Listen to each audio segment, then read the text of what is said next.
Well, looks like it's finally about to happen. North Dakota is getting its first ever medical marijuana dispensary in Fargo tomorrow. For all the foot dragging, for all the stall tactics, for all the hemming and hawing, for all the dirty trickery, it's finally going to happen, at least in Fargo. Unless, of course, the good old boys in the legislature figure out some scheme to, put a stall on the whole thing again. And don't you think it's time we all moved on with this? It's a done deal. Let it happen. It's a good thing. There's a lot of sick people who are going to benefit from this. And don't you think it's time for medical marijuana in North Dakota? For that matter, recreational marijuana in North Dakota. Jim Walsh here on SuperTalk 1270, streaming online at SuperTalk 1270. We'll talk about that. Also, a couple of things I want to get to before we get started here. The car in the garage update. Well, the garage door update. Talked about this a couple of days ago. It was so cold, couldn't get the garage door open. Did you ever have that happen? You probably have. Probably a lot of people right now saying the same thing. I couldn't get my garage door open. I go out there and bang on it with a shovel. Well, 2 days ago, that would be, Monday? The garage door wouldn't open. Now, fortunately, the car was not in the garage, so there you go. Didn't have to worry about that. But the garage door, I guess it got frozen shut. There's probably a piece of snow in there that froze over and turned into ice or really hard snow and it just got into the works and gummed everything up. And the door wouldn't open. Today, the garage door opened. Yay! Well, the sun's out. It's a little bit warmer.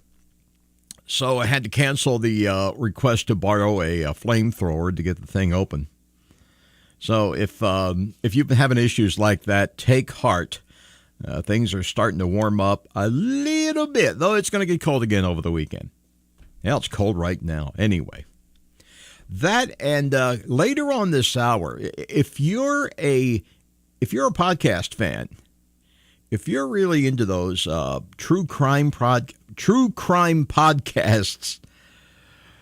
and podcast series like Serial and Town, the one about the guy down south, the S-Town as we euphemistically call it. If you're into those kind of presentations, there's one coming out. In fact, it's out today via the website for the Fargo Forum about a mysterious fatality that happened not too far from here in Glen Ullin a couple of years ago. A man was found, his body was found in December of 2014. The police said it was not a case of foul play. Nothing sneaky or suspicious was involved. At least they didn't see a reason to suspect anything. But a lot of folks in the area and that part of the county have been saying all along that there's something rotten in Denmark. Something not quite cricket about the whole thing. And there is a gentleman. His name is James Wolner. And he has done a podcast on the subject. He went out and checked it out for himself, and he drew his own conclusions. Mr. Wolner is going to be on the show in about 20 minutes here, and I am going to talk with him about that. We're not going to talk too much about, and no spoilers. We're not going to spoil it for everybody. He has already made clear he's not going to tell you his ultimate conclusions, but we are going to talk about how he came about this particular subject and what goes into making a podcast like this. That's coming up. James Wolner, podcaster extraordinaire, Dakota Spotlight Season 1. If you want to see the story behind the story before he gets on the air, you can look at the website here, supertalk1270.com. Got it right up there for you on the marquee for you to look at. All right, medical marijuana. Finally, the dispensary is opening in Fargo tomorrow. It figures the first one will be in Fargo, of course, because Fargo, relatively speaking, is a fairly progressive town. So it makes sense that they would do it in Fargo. They would get it in Fargo probably before they got it in Bismarck, and certainly before any of the other towns across the state. But there's still a lot of issues with this. There was a great letter in the Fargo Forum came across today. I'd like to read some parts of this to you. This letter does a really good job at articulating some of the frustrations with this whole thing. Again, the question is, don't you think it's time that the good old boys in the legislature drinking their whiskey and rye finally said that this is a done issue, it's time to move on, let's not play these dirty tricks anymore in trying to drag our feet. My God, I mean, Richard III didn't drag his feet as much as these people are dragging their feet on the medical marijuana thing. Isn't it time for these people to move on? Everybody should call their lawmaker and say, hey, dude, come on, move on. And you know, one of the things that really is weird about this is that North Dakota, of course, is the reddest of red states. And they love Trump here and all that. 60% of the people voted for Trump. It's a red state. It's a red state, actually. But isn't it usually the conservatives who are in favor of things like decriminalizing recreational marijuana? Wasn't it the people like Milton Friedman and Bill Buckley? Not so much Bill Bennett. He was whacked out, the anti-drug guy. But guys like Buckley and some of the others, haven't they been in the last 20 years the most outspoken advocates of legalizing this stuff, or at least decriminalizing, or at the very least making it available for medical purposes? But the good old boys in the legislature, a lot of them don't seem to want that to happen. These are people who thought Jeff Sessions was a great choice for Attorney General. These are people who think Reefer Madness was a documentary that, if anything, was not hard enough on the reefer smokers. Yeah, you get them smoking that reefer, next thing you know, they'll be playing jazz music and dancing with Negroes. Oh, no! You know, that's what a lot of them are thinking. That's the mentality behind a lot of this. Number here is 663-1270. Okay, got this great letter here from the Fargo Forum. A writer expressing their frustrations about the whole schmagengi with the first the medical marijuana issue in this state, and now the recreational marijuana thing. You know, they tried it again last week for recreational marijuana. They shot it down, and the sponsor of the bill is claiming that there is some dirty trickery involved there as well. Well, wouldn't put it past them. Would you? 663-1270. Take a break and then get to this letter, which does such a great job of expressing giving voice to the frustrations of a lot of the folks who have been waiting for this to happen. For the sake of argument, we'll talk most specifically today about the medical aspect of it, the people who have been sick with things like glaucoma, waiting for this. We'll get to that in just a minute here from SuperTalk 1270, streaming on the line at supertalk1270.com.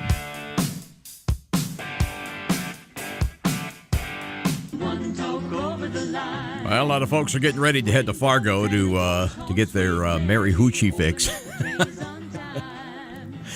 It's happening tomorrow, apparently, the first ever medical marijuana dispensary in North Dakota. It's going to be in Fargo, opening its doors tomorrow, unless there's some other effort by somebody, one of the anti-drug crowd, the War on Drugs gang, to throw a wrench in the works and try to stop this.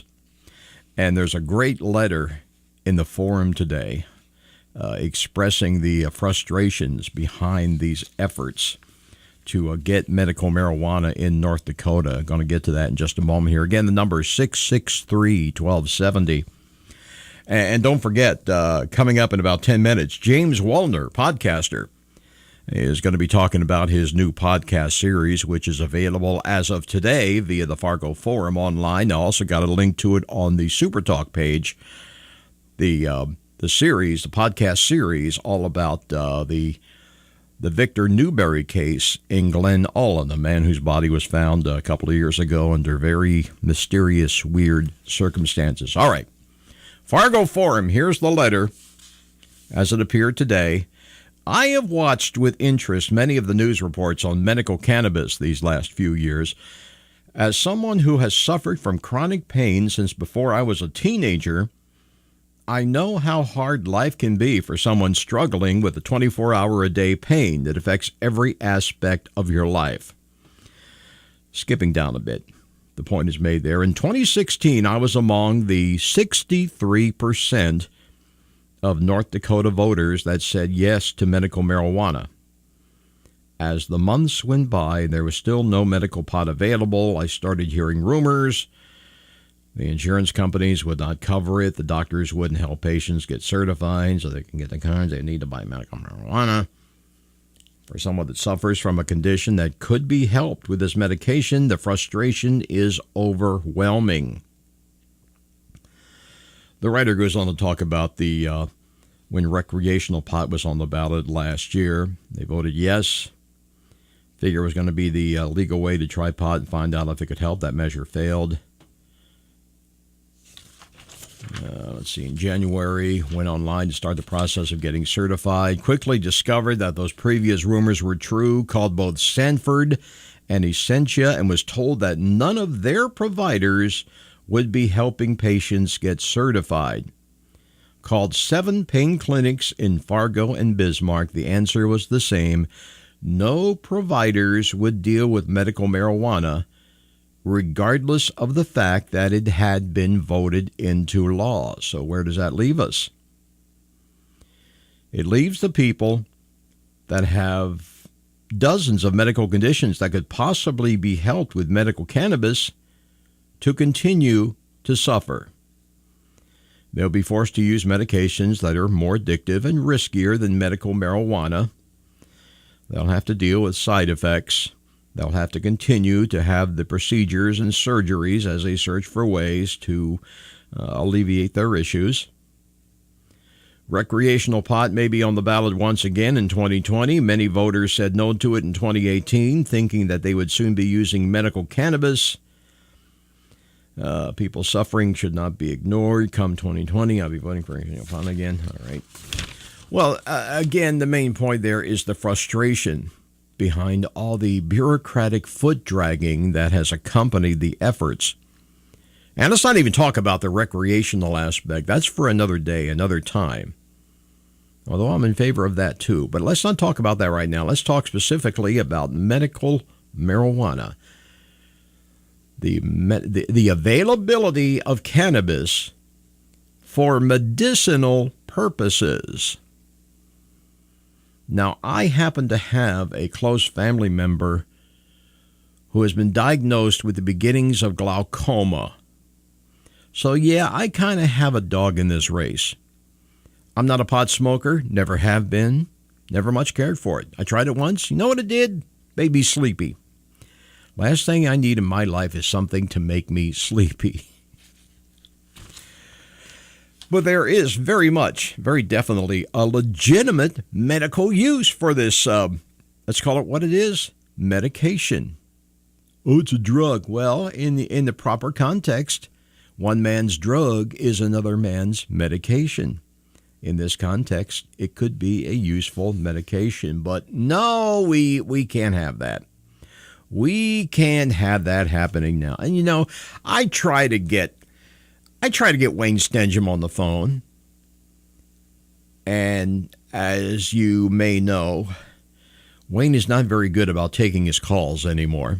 He used to be a lot better. He's got that guard keeper over there, that gatekeeper that just blows off anybody who's, you know, might dare ask a question that he might have to think a little bit about before he has to answer it. Sorry, Wayne, but you know that's the God's honest truth. Get with the program here. Get on the show physically. Walk in here and tell me I'm wrong. And while you're here, we can have a nice little conversation all about this and other issues. But yeah, it's a damn disgrace what has been happening in this state. let me remind you, more people, a higher percentage, let's put it this way, a higher percentage of voters approved medical marijuana than approved the election of Donald Trump in the last presidential election. Trump got 60, but medical marijuana got what, 63%?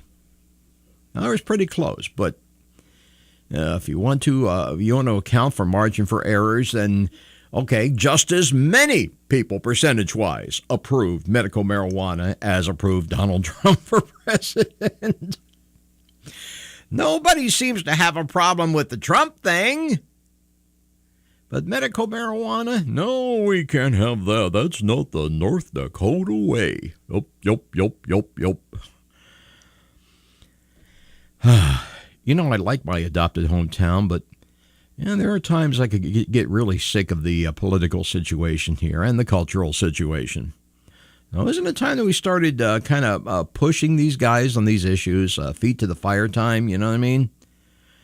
Call your representative up and say, hey, look, the people have spoken. People are not always right, but in this case, it's worth a shot. At the very least, it's worth trying for a while, see how well it works. That's all I ask. You know, you guys who are thinking, it becomes kind of like a self-fulfilling prophecy after a while. You say, well, there's no point to it. It's not going to work. It's never worked before. But, you got to make the effort. Too many people are suffering needlessly because of these stupid tactics by these good old boys in the legislature. All right, number here is 663-1270. Let's get right to our special guest this morning, podcaster extraordinaire, local gentleman who has put together a very, it promises to be a very enlightening, eye-opening podcast. The first thing I got to do, sir, is make sure I got your name correct. James Wolner. Wolner is good, yeah. Wolner, very good, and welcome to the show. Thank you very much. Thanks welcome to SuperTalk 1270. Now, we have you here because of the article that was in yesterday's Fargo Forum, right? Talking about the launch of your new podcast. Now, I'm a podcast buff. Cool. I like podcasts like Serial, which I haven't gotten to listening to at length yet, yeah. But there was S-Town, the other one, very similar. Love S-Town. Yeah, Love S-Town or Shintown. Yeah, well, we can say it once in a How while. About In the Dark? You listen to that In one? the Dark. Haven't heard that one yet. It's a great one. Okay. In fact, sometimes when I've told friends about this podcast that I'm working on, I don't know if it was a goal, but I thought of it as an S-Town meets In the Dark. Oh, okay. So, well, for the folks who are familiar with those particular podcasts, they'll know what you're talking about, and that's a great thing. The podcasting, what is the appeal? For the benefit of the folks who haven't gotten into the podcast experience, right. what is the benefit of something like this? Well, I meet a lot of people who have never listened to podcasts before, and I probably, I get it. One thing that's nice about podcasts, compared to what you do, Jim, is people can push the pause button and listen again later, and you can. My podcast will be coming out. Well, the first episode came out today, and then there'll be episode 2 in a week, and episode 3 the week after that. But if someone comes in 5 months from now, they can listen to them right after, all in one weekend or something like that. But well, yeah, without spoiling it, because I know you're very adamant about that, and I certainly respect that. I fully understand that. Just like with the new Avengers movie, nobody wants to be the one to give away the crackers, so to speak. But what can you tell us about the story behind the story here going in that will kind of tweak our interest and tickle our fancy? Absolutely. Well, first of all, I want to say this. First, I am not a professional. Well, I guess I've become a professional podcaster now, but I'm not a private detective. I've never worked as a journalist. This story found me, I would say. I did not scour in the upper Midwest looking for the perfect story that would be full of surprises that I could put together and tell to people. This story found me, and basically what happened was a couple years ago, I was told a story in a bar out in Hebron, which is a western part of this county. Not that far from here. Right. And, it was just basically, they said, well, this Victor Newberry, he was found dead next to his vehicle on December 27th, 2014. And law enforcement said no foul play, and he died of hypothermia. Mm-hmm. And I was told just an absurd story, or that he, An absurd, or it sounded absurd. Sounded absurd, yeah. Okay. Yeah. They told him he met with foul play, and there are reasons, there are people, who we suspect to have killed him, and so on and so on. And in a way, I kind of set out to disprove these rumors because, small towns, so I didn't grow up in the upper Midwest. Yeah. My parents grew up in small towns, farming towns in eastern South Dakota. Sure. So I have the whole Midwestern background. We used to come out here in the summers to visit my grandparents and stuff. And you're probably a skeptic by nature, like I am. A little bit, yeah. Yeah. And that's part of the reason I moved back to North Dakota, love the lifestyle. So Sure. But these small towns, there's a way of, in fact, I know a person who told me, as a matter of fact, that his father in Hebron makes up stories and tells them just to see how far they'll go. Okay. So that is never, I've never quite understood that exactly, but so I kind of went out to disprove these stories that just sounded so absurd to me. And in doing so, I've learned a lot of things. I came along, I've had a lot of surprises, and it turned out to be just a very interesting story that I think people are going to really like. And, everyone loves a mystery. And another part of it was the people in Glenullen, the town itself, they really seemed to feel like they did not have answers, as Victor's family as well, who I've spoken with.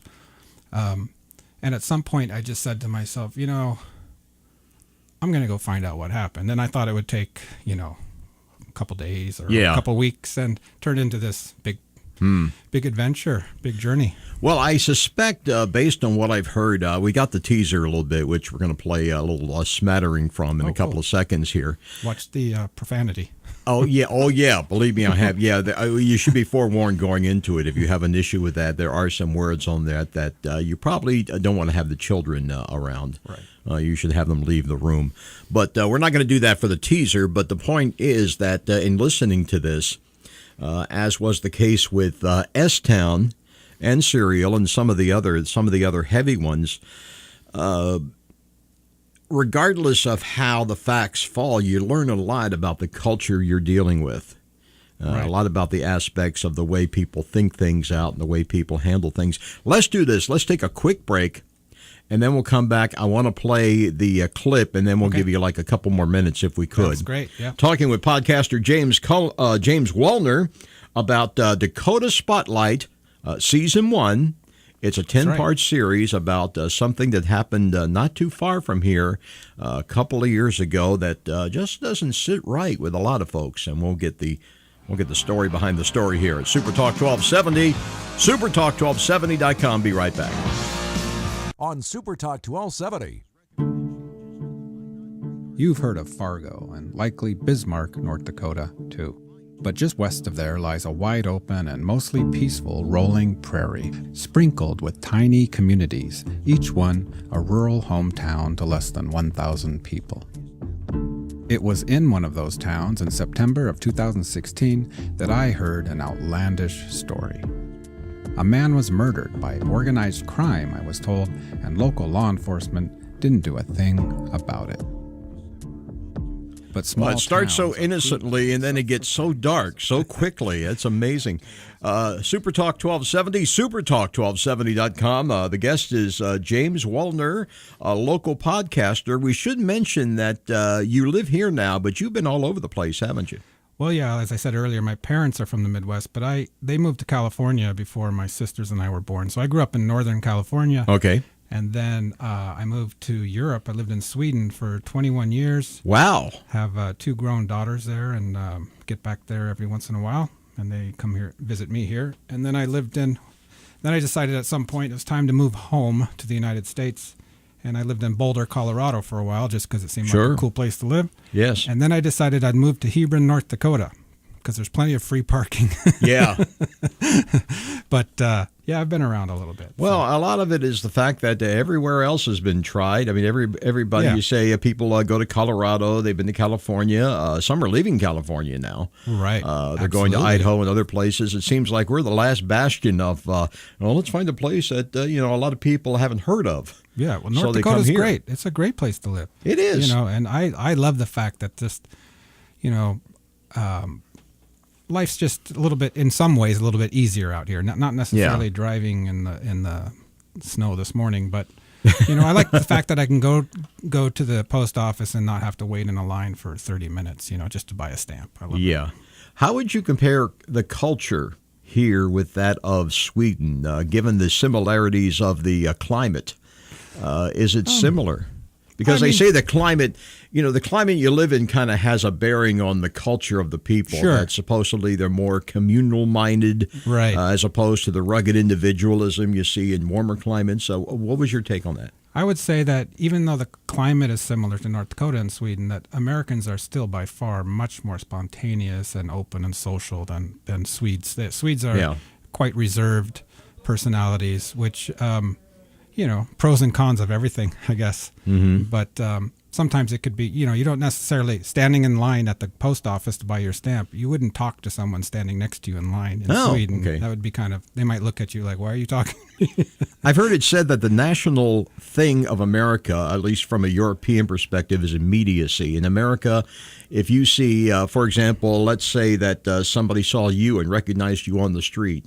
In America, they would have no trouble walking right up and say, hey, you're that Wolner guy. You did the Right. podcast, and just go on and on like that. Whereas in Europe, including the Scandinavian countries, they'd be more reserved about it. If they did approach you at all, it would take them about an hour to actually get to the point. Yeah, I bet actually Sweden would be a nice place to go if you want to just kind of be left alone. If you're a famous person, people would not necessarily approach you for sure. How socialized is Sweden? There are a lot of people who say that Sweden is a socialist paradise, or this, that, and the other. From what I understand, though, there is a lot of industry there.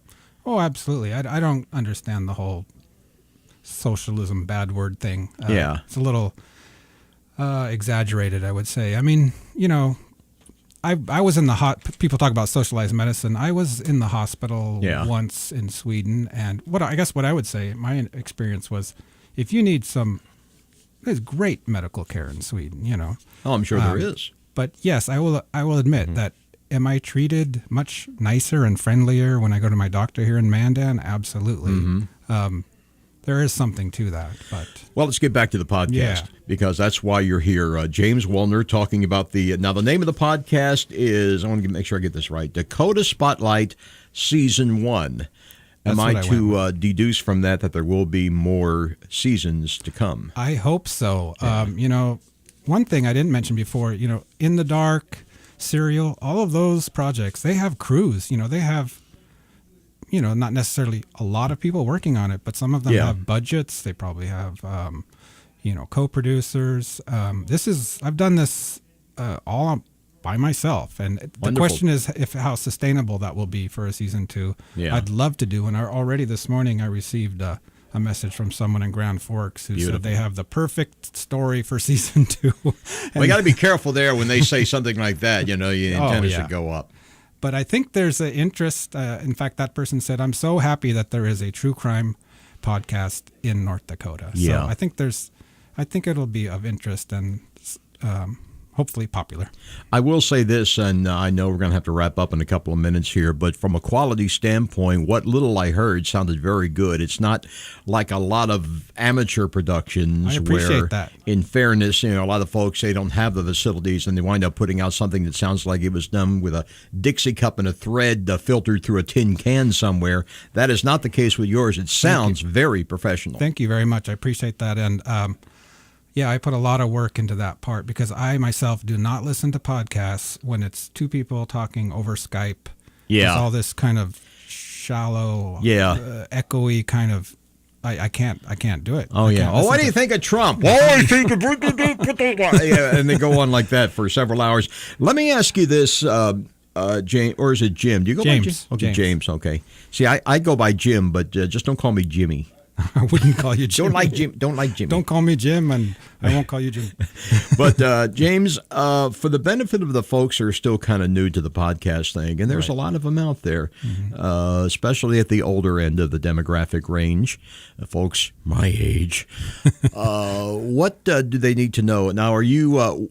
the availability, I guess, is always the big thing when you talk about podcasting. Where do you go to hear it? How many hoops do you have to jump through? Well, it's not difficult at all, but first of all, it's free. You don't have to pay for podcasts, or I've never paid for a podcast. This one is absolutely free, and one way to listen to it would be go to my website, dakotaspotlight.com, and then basically you would follow links to the episode, and there's a little button that looks like a play button, a forward triangle, I guess you would call it, and you push that button and make sure your speakers are on your computer, and you would be able to listen to the podcast.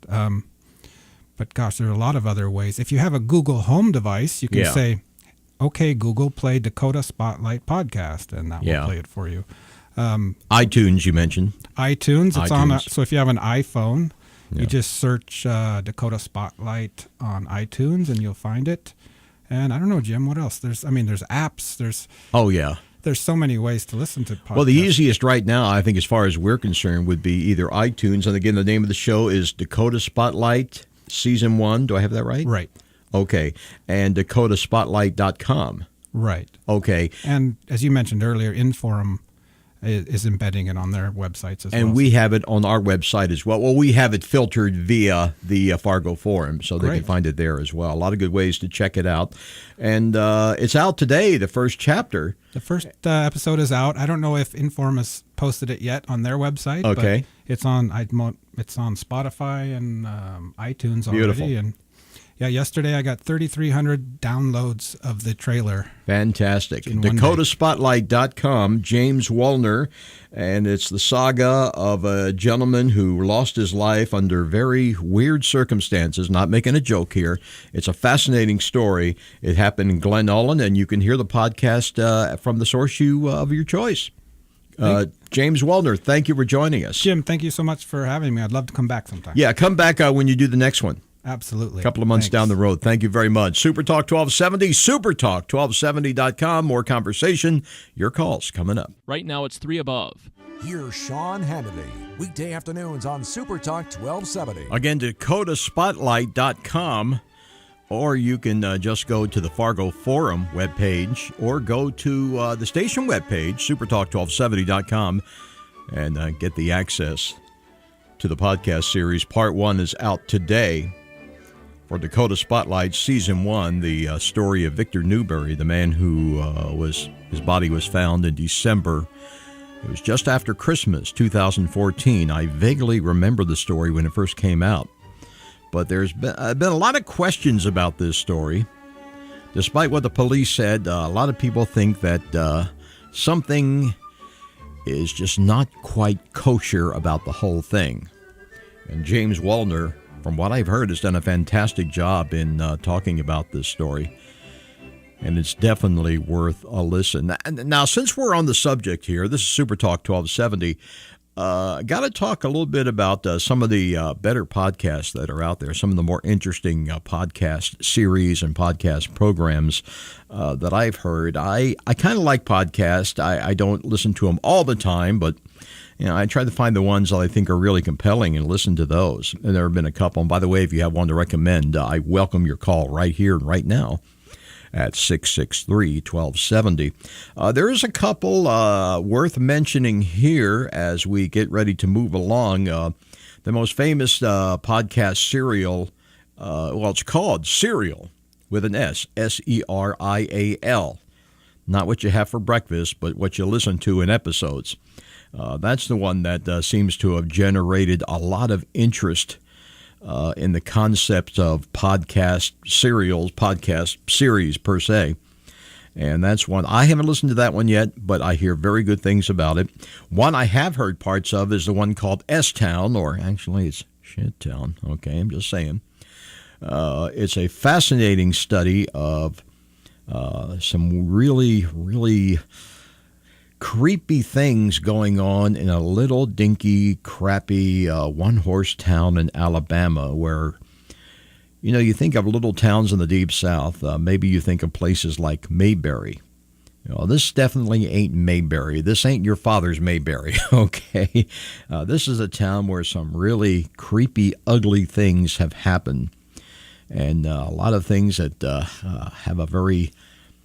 have very dark things to say about human nature. I'm not going to go into it in any more detail than that, but check it out. Spell the word town, and you can Google it. Another source for great podcasting, which is very widely available, is there's a guy named Dan Carlin. He's a former broadcast journalist, now a full-time historian by training. And Carlin is one of these guys, no relation to George, by the way, but Dan Carlin is one of these guys who has the gift of being able to talk for hours and never lose your interest. That is a very rare thing. A lot of people think they can do it, but the truth is there are not many who have that gift. I certainly don't have, and I'm good for about 10, 15 minutes at a time. Then I have to take a break and change subjects. But there are guys, there's a handful of guys in the world like Dan Carlin. He talks about things like, all kinds of subjects, basically subjects about history. It could be World War I, the Cold War, the invasion of Genghis Khan and the Mongols. He does a whole episode talking about the torture methods of the Spanish Inquisition. No one expects the Spanish Inquisition. Dan Carlin is just an incredibly talented individual. He just is he's one of the greatest storytellers I have heard in my life, bar none. And his stuff is widely available. Google Dan Carlin. It's on iTunes. He's got some excerpts available on YouTube in very listenable, digestible bites. I highly recommend it, and you check that out, and maybe you can get into the podcast experience that way. A couple other stories I want to buzz by here in the time I have left here from the New York Times. Our source was the New York Times. Famous line from Dr. Strangelove. There's now a group of online vigilantes. They're setting up stings to expose psychics as frauds. Duh. Here's the thing about the psychic fraud thing. Now the amazing Randy is one of my heroes. He's a guy who has made a whole career out of exposing frauds who try to pretend to be psychics. You get frustrated, though, because the psychics, the people who believe in psychics, they believe because they want to believe. It's kind of like arguing with a hardcore Trump supporter. The guy's pretty much, and usually it is a guy, and they pretty much have their minds made up going in that they're going to support this guy no matter what anybody says. And it's kind of the same way with psychics. People, I'm not going to say people are stupid. There's the old thing, were there no fools, the frauds, if the fakers would starve or whatever. But I don't think it's so much that people are fools, but people are desperate. We all know what it's like to suffer from crushing grief. We've all had that experience probably once or twice in our lives. I know I have. And people want comfort. They want to know that the people they love, the people to whom they committed so much of their life and their emotions, they want to think that there's some sense to it all, that there's a place where their loved ones can go, where they can be happy, and a place where they can go and know they'll see them again. Well, the psychics prey on that. I would say fake psychics, but to me that's kind of a redundancy. Psychics are fakes. Even the ones who actually believe that what they're doing is real. Do me a favor. Don't get caught up in the... If you're overwhelmed by grief at the loss of a loved one, and it happens to all of us, do what you have to do. Get the help you have to get to muddle through it, but don't waste your money on these flim-flam artists. Because all they're going to do is separate you from your money. They're not going to tell you anything you don't really already know for yourself. And that's a hard thing for a lot of people to deal with. Now, I'm not going to get into the religious aspect of a lot of this. But, I lost my father a couple of months ago. Mid-December, we lost him. He lived to a ripe old age of 93. We knew it was coming. We were as ready for it as anyone can conceivably be ready for something like that. But when it finally happened, when the shoe finally dropped, so to speak, there was a lot of pain and a lot of sadness involved. But we got through it, as inevitably people do. People heal. They go through the natural process of mourning and they heal. And I, for one, never felt the need to go to somebody to tell me, yeah, your dad's in heaven, he's waiting for you. I don't buy that. I actually had a relative, though, one time years ago who believed all that stuff, hook, line, and sinker. And when my mother passed away, this other relative of mine, who was not my father, this other relative of mine, we're out driving one evening, a couple of days after my mother's passing, after the funeral. And this other relative looks up at the stars and goes, see that star up there? That's your mother looking down. And I just got so pissed right there. And I said, look, Aunt so-and-so, stop it. Stop it right now. I am dealing with this the best I can as an adult. I don't need somebody, however well-intentioned, turning it into some goddamn fairy tale. All right? Let's be realistic about it. My mother, my father, they are dead and gone. It was great while they're here. They're not here anymore. Life goes on, and we have to deal with it.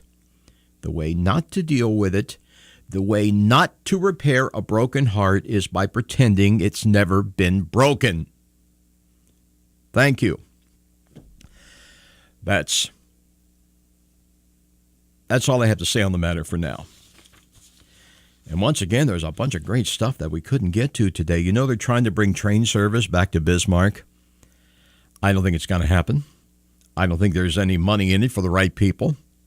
I don't necessarily think it's a good idea. They're actually talking, believe it or not, they're actually talking about this in the context of, well, what if there's a big storm and the interstates get closed due to the snow and ice? Yeah, so you get on the Amtrak from Bismarck to go to Dickinson and you get stuck in the middle of nowhere like those poor people out in Oregon No. But we'll have to save this for another time because my time is just about out here. I see by that clock on the wall, it's time to saddle up the buckboards, crack the whips, and get the Sam Hill out of Dodge. You know what I mean? I think you do. Again, check out James Wolner's podcast, DakotaSpotlight.com, or at the Fargo Forum website, or at SuperTalk1270.com. Definitely worth a look. And the music died. Okay, it's going to be one of those afternoons. Wonderful. All right.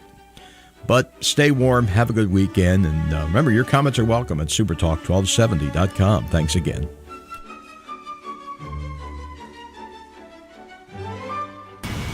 SuperTalk 1270 KLXX Mandan, Bismarck.